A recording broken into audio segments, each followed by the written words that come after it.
Hello everybody and welcome back to All That Jess.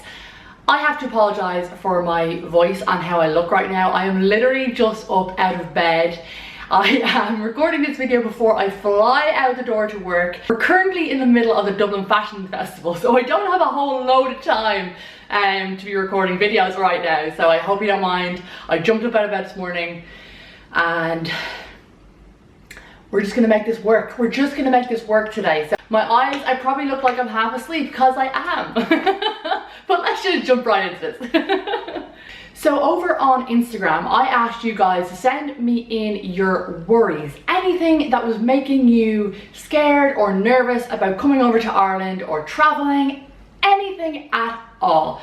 And the funny thing was, I think I got about 25 comments, and I found it really interesting to see that a lot of you are actually worried about the exact same things. So that is what we're going to talk about today, guys. We're going to talk about things that are concerning you. Okay, I haven't done a Q&A in a really long time and I forgot how bad I am at pronouncing people's names. Diario? Is that a name? Diario? We're going to go with that. So Diario Casal 20 says that they are worried about the Irish accent. Ireland is a tiny, tiny, tiny country made up of so many different accents. I want you guys to know that even I don't understand most of the accents in Ireland. I find that one of the hardest accents to understand is down the south of Ireland, where, similar to me, they talk at 100 miles an hour, but they also have this really weird twang in their voice. And if you go down to Cork, they're going to start talking like this now. They're going to start talking like this. You won't understand a word they're saying. That was the worst Cork accent I've ever done, but you understand. It is completely different to the Dublin accent. You're probably getting used to the sound of my voice by now, but when you arrive in Dublin, there is a very stereotypical Dublin accent. You'll mainly hear it from people who were actually born and raised in the city centre of Dublin. I'm not even going to try and do the Dublin accent, but you'll always notice that any word that begins with a TH, so this, that, these, those, we turn that into a D. This, that, these, those. We kind of have a very strong, harsh kind of accent. What I'm trying to get at is that every single part of Ireland has a different accent, but there is nothing to worry about. You won't understand them, I can't understand them, feck it, who feckin' cares? All you need to do when you arrive in Ireland, no matter where you are, if you're in Dublin, if you're in Cork, if you're in Galway, or if you're up the north, just take a few days to listen. Don't freak out if you can't understand what people are saying. It's just gonna take a few days to get used to the accent, but it is nothing to worry about. So Carol is going to Dublin in November and is worried about finding accommodation with good people and at a good price. She's also worried about the weather because she knows that November is winter. That was something that a lot of you guys are worried about, so I'll get onto that in a second.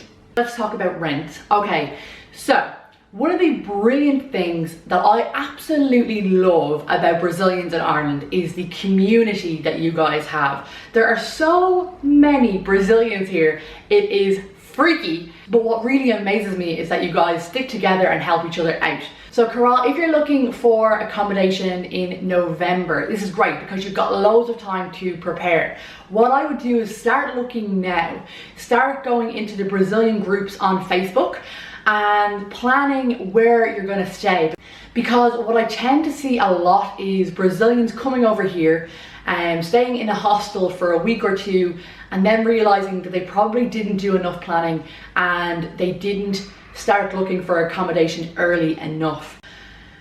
Let me say this to you guys, accommodation can be a bit tough, especially in Dublin. If you go outside of Dublin, it gets easier, but in Dublin, it can be a little bit tough. So give yourself as much time as you can to prepare for that and start looking for accommodation before your trip has even begun. Oh yes, the weather.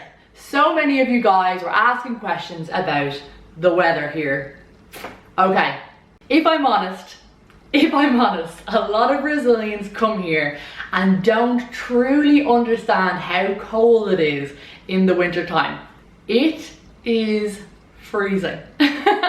I bumped into a Brazilian guy, and I don't know if he's watching today, but I bumped into a Brazilian guy over on O'Connell Street the other day who was working in Subway. If you're watching, hello. So pretty much in the middle of our summer, this guy was wearing the heaviest coat I have ever seen. And I just thought to myself, oh no. He had this huge jacket on in the middle of our summer. Imagine what he's gonna have to wear in the middle of our winter. Guys, it is really freaking cold. Like, really freaking cold. Now, when I went to Brazil, I found that clothes were quite expensive over there. So if you're going to be spending a winter in Ireland, I would recommend don't buy any clothes in Brazil. Wait until you get to Ireland. Clothes here are much cheaper. You can take a trip to Pennies and get your entire winter wardrobe for about 50 quid. That includes a big heavy winter jacket. It includes hats, scarves, gloves, boots, anything you need. You can get it in Pennies, actually for less than 50 quid, let's be honest. Oliviera Maira, I'm hoping I'm getting that right, says, I'm worried about the weather and the roads. We're going on a road trip from Dublin to Belfast and then going down through Sligo to Galway. Well, let me tell you about the roads for a real quick second. Roads in Ireland are incredible. The motorway system that we have is fantastic. You can get from one side of Ireland to the other side of Ireland in like 2 hours.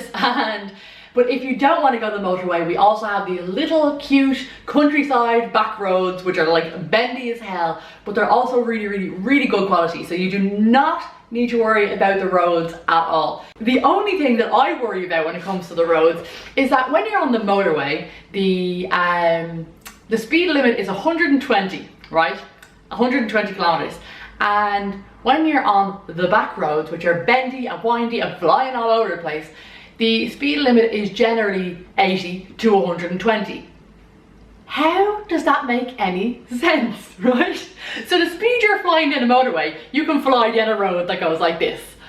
Doesn't make any sense in my mind. So guys, if you're going on a road trip around Ireland and you're taking the country roads, take it easy, okay? Take it easy. They might say that you can go 120, but maybe just take that a little bit down, okay? You don't need to go 120.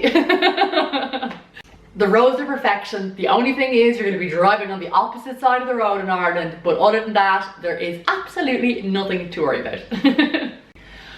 Okay guys, I think I've gone on for way too long. I have all of these questions to go through, and I haven't even gotten through half of them. I'm pretty sure I've been recording for like a half an hour straight.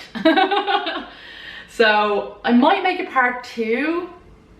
I didn't get to your question. I'm really sorry, but I will try and get to it in my next video. Guys, last thing I'm going to say today is about my Instagram competition that I ran about 2 weeks ago.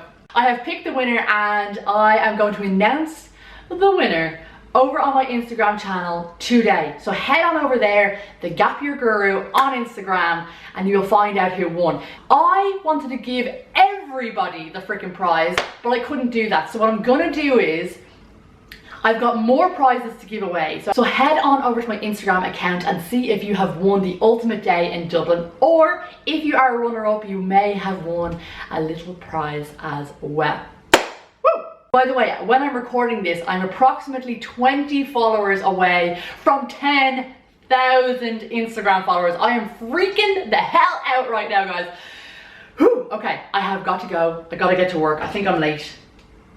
Yes, I'm very late. I've got 10 minutes to get to work. Okay, I will see you guys again really soon. Let me know. Give me some ideas, guys. I need some ideas for videos. What do you guys want to see? Comments down below. I love you guys. I will talk to you very soon. Don't be worried about coming to Ireland. It's going to be fantastic.